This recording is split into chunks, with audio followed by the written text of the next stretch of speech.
দেখো এখন 12টা 18 বাজে, মানে 12টা বেজে গেছে। মামা এখনো কাজ করেই যাচ্ছে। এই যে গ্যাসের ওপরটা মুছছে, আমি স্কুল থেকে চলে এসেছি অনেক আগেই। সকালে কত কাজ করে, তারপরে এখনো কাজ শেষ হয়নি।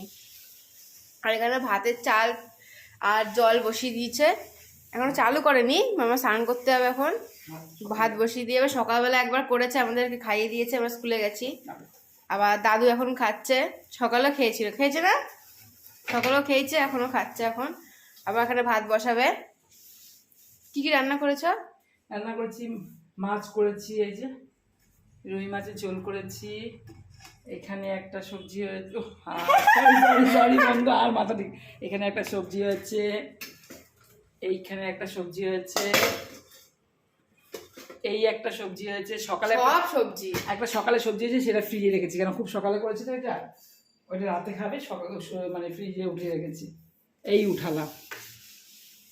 আর এখানে ভাত ভাজা আছে, ভাই খাবে। আর এই গরম ভাতটা করবো, আরও পরে বসাবো, মানে চাল ঠাল দিয়ে ঢেকে রাখবো। এখন চাল ঠাল দেওয়া হয়ে গেছে। এখন আমি স্নান যাবো বন্ধুরা, স্নান সেরে আসি। আর মেয়েদের কাজ, মেয়ে ছেলেদের কাজ সেরে, তাও টাইম মতো ভিডিও দেওয়ার চেষ্টা করি, কাজ সেরে যে যতটুকু টাইম পাই। তোমাদেরকে ভিডিও সেইভাবে দিতে পারি না, কিন্তু চেষ্টা করি। তোমরা আমার ভিডিওটা কষ্ট করে একটু দেখে লাইক কমেন্ট করো, শেয়ার করো। কেউ লাইক কমেন্ট করো না, যতজনই ভিডিও দেখছো লাইক কমেন্ট কিন্তু কেউ করছো না। কেন গো গাইস, তোমরা লাইক কমেন্ট করছো না? তোমাদেরকে হাত ব্যথা হয়ে যায় একটা কমেন্ট করতে ছোট্ট করে, আর একটা লাইক করতে?